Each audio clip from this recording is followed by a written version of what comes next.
Will Smith, rapper, actor, trailblazing icon. One of the most bankable stars in the history of Hollywood, with his blockbuster hits and unforgettable music. But what story was this creative icon trying to tell us through his movie characters? We have examined his works, and we will reveal what we have uncovered about Mr. Smith's story in this edition of A Film Life.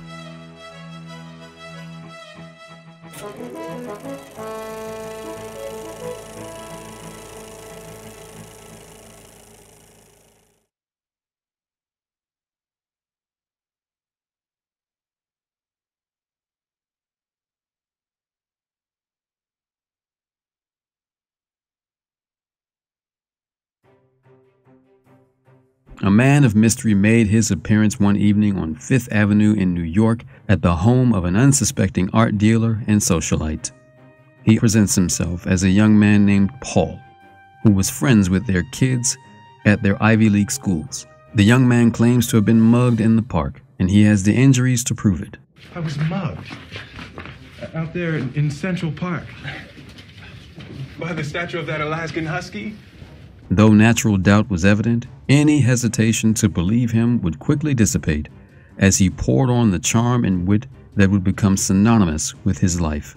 His knowledge of their children, as well as his delight and depth of understanding of art, left the room mesmerized, and his culinary skills rendered their defenses at bay. Little did they know what they were in for with this young man, as they would soon find out that this Paul fellow was not at all who he says he was. All the knowledge, the stories, the claims of being related to an iconic film figure were all a part of a ruse, as Paul was a con man working on the family as his latest conquest. He took stuff from you? Besides the address book, he took my stereo, my sport jacket, my word processor, and my laser pointer, and my skis, and my TV. Paul was a troubled young man, struggling with much which seemed to center around his father. Though he was very guarded and immersed in the role, he could not hide his connection with the mother of the kids. His time with her would show some vulnerability and reveal some of his problems that would be discovered on the journey ahead. Paul would eventually be taken into police custody, something that stirred great debate within the family, particularly with the mother. We never did find out who he was. We haven't seen the last of him, believe me. He'll be back. He'll find a way. They would never see him again. But we would, for his journey was just beginning. Freeze! LAPD, freeze! In an ironic twist, the silver-tongued young man who was last seen in handcuffs was now the one doing the handcuffing. It was here that we learned the real identity of the young man once thought to be named Paul. James Edwards III, now a detective, splashed back on screen as one chasing down the bad guys. We can only imagine that his gift of gab got him out of police trouble and into the good graces of the NYPD. And though that may not be hard to imagine, the rest of what happens for James may take quite a bit of imagination to believe. Mysteries in History, with your host, Peter Graves. Although no one has ever been able to prove their existence, a quasi-government agency known as the Men in Black supposedly carries out secret operations here on Earth in order to keep us safe from aliens throughout the galaxies. As it turns out, the bad guy James was chasing would lead to something far from ordinary, and James's eyes would be opened to a whole new normal after this encounter. One that would be much more than a paradigm shift. The news of his chase would travel fast, and before the night was over, he would meet a man who would usher him into what he, though being one for science, never thought possible. James would now be among the few chosen to protect the world from outside forces, and the knowledge that outside forces existed meant that he would have to sever all ties with friends and family. Even his very own identity would no longer be the same, as he would no longer go by the name James, but by a new moniker, Agent J. He would spend many years as an agent in an organization classified as INS Division 6, defending not only the Earth, but the universe from wars and impending wars, all the while doing his best to keep it from our understanding. His time was filled with much struggle, but much discovery as well. And the biggest discovery for him was not an intergalactic one. James's partner Kay was an inspiration to him, as well as a father figure. A man of many mysteries himself, Kay cleverly crafted moments of revelation when needed. But when forces greater than him took the wheel, I guess I owe you some answers, Hoss. You know the most destructive force in the universe? Regret. it will be the last secret of the universe James would need to know.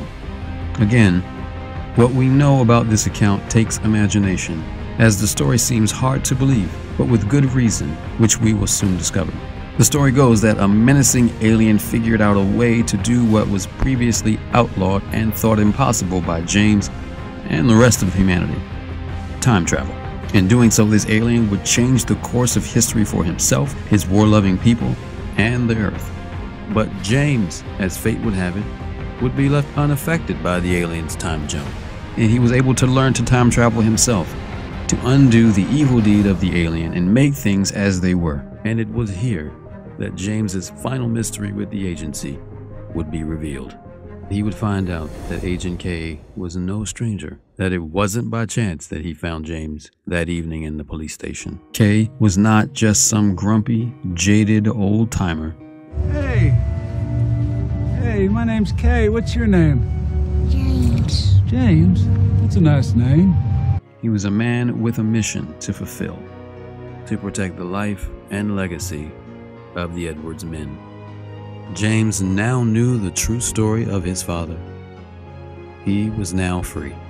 Having gained this freedom, James would take his bow as an agent and return to life in the world to do some earthly normal things. And really, I just want to say thank you. It's been my privilege. James became a lawyer in the nation's capital, and he would now go by the name Robert Clayton Dean. He managed to do pretty well, with a loving wife and son of his own to go along with his legal profession. All things ran smoothly, until an encounter with an old classmate from law school would send him in a tailspin. James couldn't have imagined the trouble that was coming his way. His old life would have prepared him better, but without that knowledge, he was as unassuming as most. But something would cause the otherwise mild-mannered, by-the-book lawyer to resist compliance with mysterious officials when a request was made of him. Perhaps it was the criminal acts tied to the requested search, or maybe it was the familiarity of two strange men showing up unannounced and asking weird questions that drew his antenna.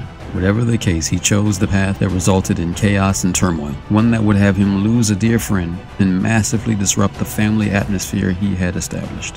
The hunter had now become the hunted, and though he saw the trial through and prevailed, the fabric would never be the same. Something he would learn from the man who helped him successfully navigate the chaotic events. You're a threat now, just like I was. Threat to whom? To them? To your family, to your friends, everyone you know, everyone you meet. That's why I went away and didn't come back. You ought to go away, Robert. No, I don't think so. This is my life. I grew up without a father. I know what that is. I will not allow my family to go through that. Unfortunately, that would not be so. James would return to New York and recreate himself. Keeping a low profile, he operated rather stealthily, offering a service that would teach guys the science of winning over the love of their lives. He did well in pairing others, but as life would have it, he too would need love, and he would face a test when he would fall in love with someone again. James would become emotionally involved, which of course means sharing. And though he would freely share the story of his awkward college years, getting to the wife and children he left back in D.C. was not so easy. You ever been in love? Yep. But you're never gonna know that. Nonetheless, he would engage, but the telling signs from their beginning would be the fruit of their demise, and James would walk away from yet another relationship and into the darkest hour of his life.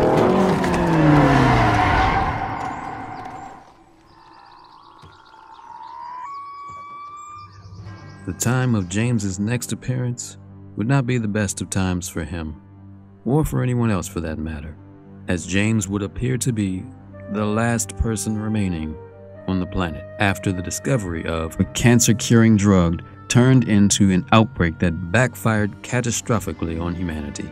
We see James and what was left of his latest family in the abandoned streets of New York, fighting to stay alive another day so that James, now known by the name Dr. Robert Neville, could hopefully reverse the epidemic and cure the zombie-like species that had wiped out most of the planet. This would prove to be the heaviest burden James would ever have to carry. He felt responsible for the loss of innocent lives, and he believed in his duty to do the right thing and correct this wrong, even if it was to his last breath. But losing the last connection to his wife and daughter would prove insurmountable.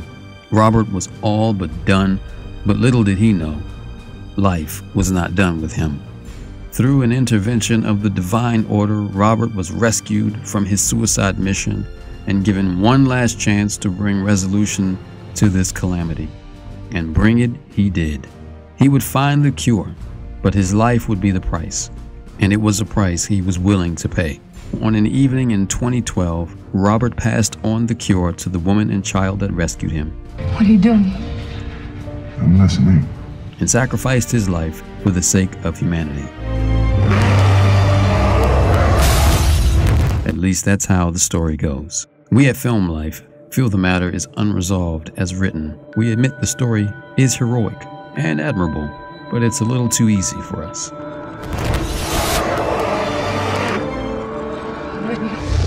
We find it hard to believe that an intelligent man with a mentor like Agent K and access to the secrets of the universe would give up all of that so easily, as he pretty much followed his playbook to a T.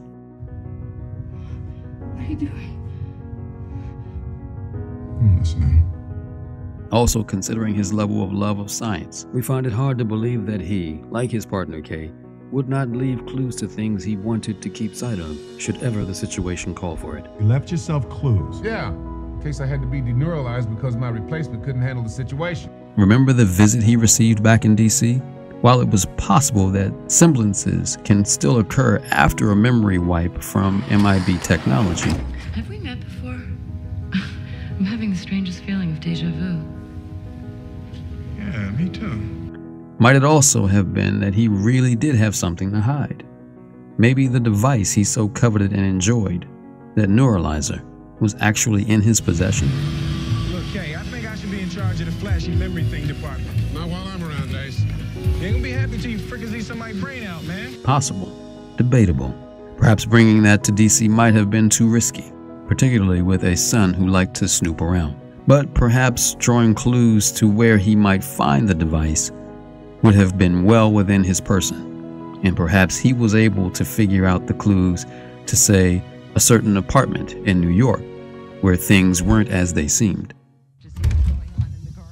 Don't worry about a thing, folks. I used to live here, came by to pick up a few things.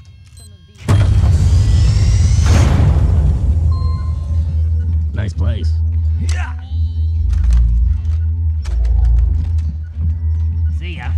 And maybe he would obtain a neuralizer, just the thing he would need to escape the life in DC, a life that, because of his actions, could never be restored. Rather than endure the pain he caused his wife and son, he would choose to have them believe that he did not survive that gunfight. Thus, he would be a hero in his son's mind, as his father was in his. It's also hard to believe that he would not have moved back to New York, not just for the comfort of home, but because he would have greater access to the resources he left behind. And should the situation call for it, like a global pandemic that would end life as we know it, perhaps he would look at a picture or two and remember that he had access to something like the ability to time jump, an ability that would see him surpass his mentor's knowledge, something we're sure he did at least a few times in his life.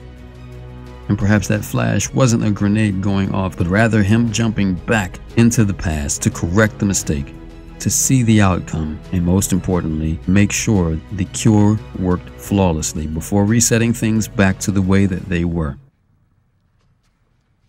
Neville. It's working. We at A Film Life believe that Will Smith's James Edwards III saw more than a full life and saved the world a few times over. But he's not done yet. because under the pseudonym of Dr. Robert Neville, this man would excel in the areas of psychological, fringe, political, and medical science. This man, born of a hero, trained by a hero, destined to be a hero, he would find the answer to one of the world's most troubling problems, the cure for cancer. And at the right time, he will unveil it and once again save the world. And we believe that we can get him to admit it with the evidence we've uncovered. Perhaps. Sorry.